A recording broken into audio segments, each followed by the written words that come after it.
అందుకే బైబిల్లో గనక మనం చూస్తే లూకా సువార్త 5వ అధ్యాయం చూస్తే ఒక మాట అంటాడు, పిల్లరా, ప్రతిరోజు కూడా ఈ లూకా సువార్తను చూస్తున్నప్పుడల్లా నాకేదో ఒక కొత్త విషయం కనబడుతుంది.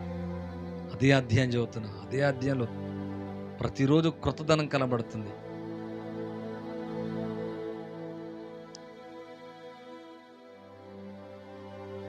ఇక్కడ ఒక ఈ ధోనిలో ఉన్నప్పుడు యేసు ప్రభు వచ్చి ఇక్కడ యేసు ప్రభుతో సీమోను ఒక మాట అంటాడు. 5వ అధ్యాయం 5వ వచనం, సీమోను ఏలినవాడా. అవును, రాజులు ఏలుతారు కదా, మాస్టర్, రూలర్, లార్డ్. అంటే ఎప్పుడు మన జీవితంలో ఎప్పుడైతే దేవుడు మన జీవితాన్ని ఏలుతాడో, ఏలడానికి అవకాశం ఇస్తామో, ఏలమని మన కుటుంబాన్ని మన జీవితాన్ని ఎప్పుడైతే అప్పగిస్తామో,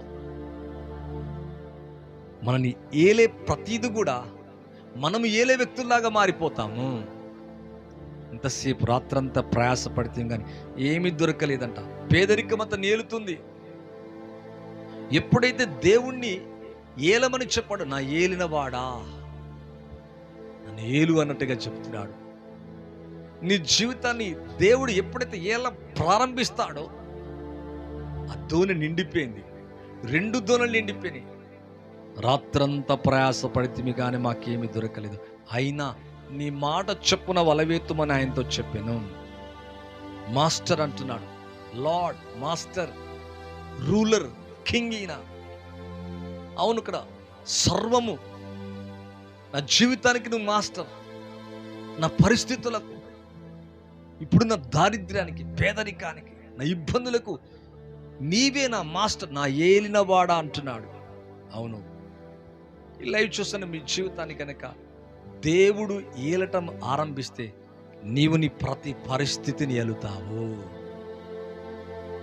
అదే చోట లోతుగా వేసి, అదే సముద్రం, అదే భూమి, అదే ప్రాంతం, భూమి మీద సర్వభూమికి మహారాజయ్యున్నాడు ఆయన.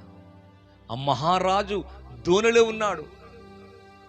ఆ రాజుని ఏమంటాడు తెలుసా? యేసు ప్రభుని నా ఏలినవాడు అంటున్నాడు. మనం కూడా ఆ రక్షకుణ్ణి, ఆ రాజుని, ఆ మహారాజుని, సమస్తానికి మహారాజైన ఆ దేవుని నా ఏలినవాడని ఎప్పుడైతే పిలుస్తామో మన జీవితంలో మనల్ని ఏలటం ప్రారంభిస్తాడో సమస్యలన్నీ తొలగిపోతాయి. లైవ్ చూస్తున్న మీ జీవితంలో అటువంటి కార్యం జరుగునుగాక. నా ఏలినవాడా.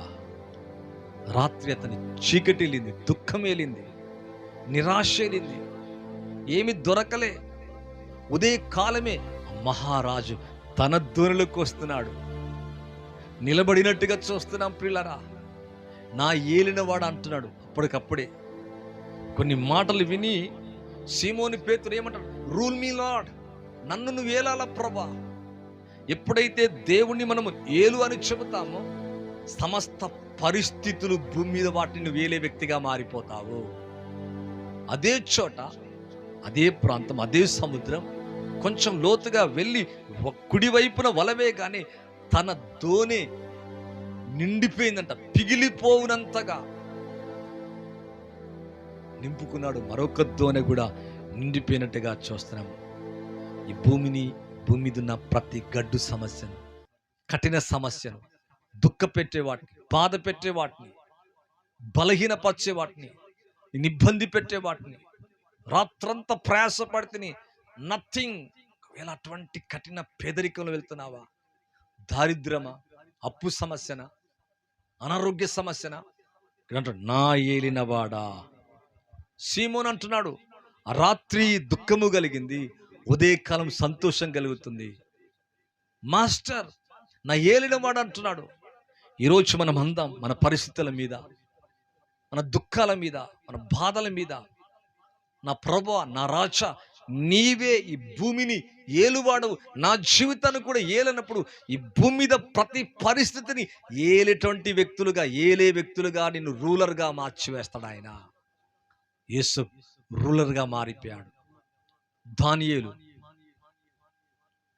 సొలొమోను, బైబిల్ చూస్తే దానియేలు, సొలొమోను, యోసేపు,